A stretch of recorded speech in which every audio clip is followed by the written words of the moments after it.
This different reagent to reduce an alkene is going to be hydrogen gas. Hydrogen gas doesn't do much on its own, so we're going to need a catalyst of palladium on carbon. You have like a carbon ball with like palladium around it, with hydrogen around it, that your alkene's going to react with. This isn't going to be a typical organic chemistry mechanism. In fact, this is how we typically see it. We draw a line. We call this line palladium. Palladium is more than just a line, but that is how we treat it. When hydrogen gas comes in, metals do this thing where they like to transfer one electron at a time.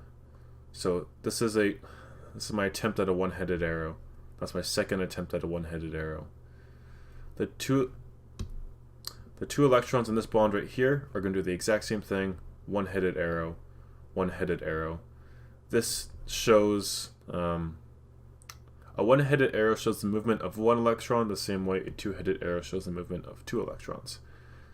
So these two one-headed arrows touching, or I guess joining up, is the illustration of a bond forming. So you'll have an H here and an H here. Now imagine we're on a ball. This is a flat part of the surface, a tangent if you would, with hydrogen gas sticking out. The alkene orbitals are above and below, so these hydrogens are about to add to the same side.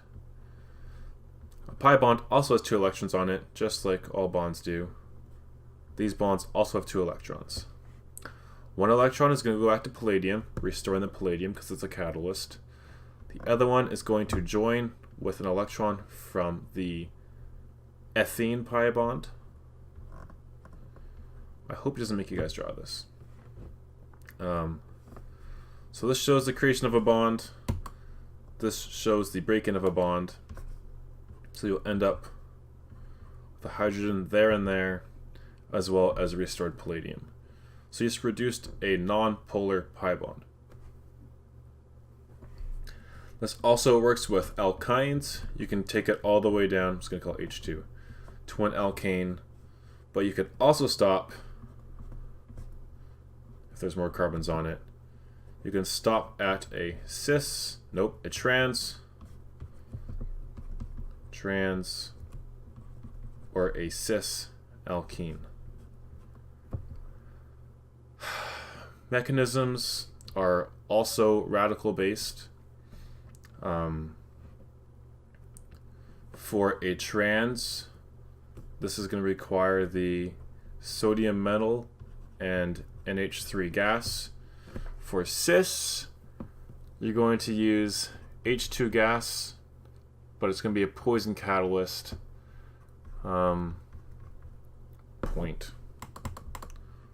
Poisoned. The reagents of which are, I think it's like palladium and like calcium carbonate or something. Check your notes, but this one has the same mechanism as we have up here.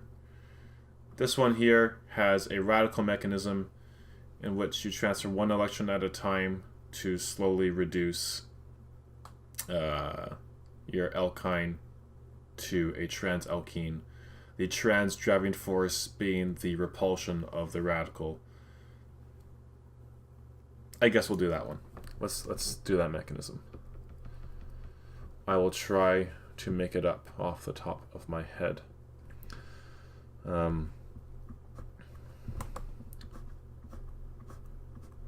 have an alkyne here, 2 electrons. We have a sodium metal. They are both going to lose an electron. Oh, let's put the arrow there. This electron here is going to go onto this carbon. That will give us an intermediate of 1 electron there. Oops.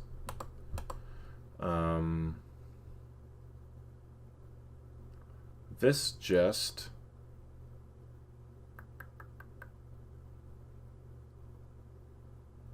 puts a lone pair here. That's what that does. Oh, you know what? I did the first arrow wrong. Let's do this again.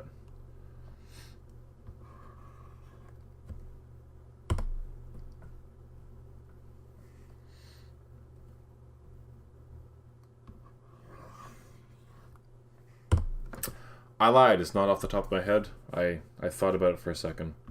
Let's get into it now. These two electrons in the pi bond are going to split on their respective carbons, and the sodium metal is also going to offer one electron onto that carbon. That's probably the cleanest way to draw it. So it's a lone pair on this carbon and a negative charge, and a radical on this carbon and a neutral charge. I drew this alkene as trans because of the electron-electron repulsion here. You'll lose a sodium plus from this reaction. At this point, your ammonia gas comes in, and a C- is a very strong nucleophile, or a base in this situation. It's going to take a hydrogen, and the electrons are going to end up on that N, giving you this intermediate, and these will be your byproducts right here. If you do this mechanism one more time, you will end up with, oh my gosh golly, oh my god, where's my pen?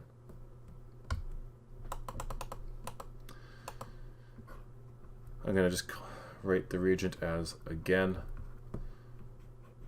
You'll end up with a transalkene plus 2 equivalents NaNH2. This is a lot weirder of a mechanism. I don't know if Fred wants you to draw this one like I did, or as in 2 steps.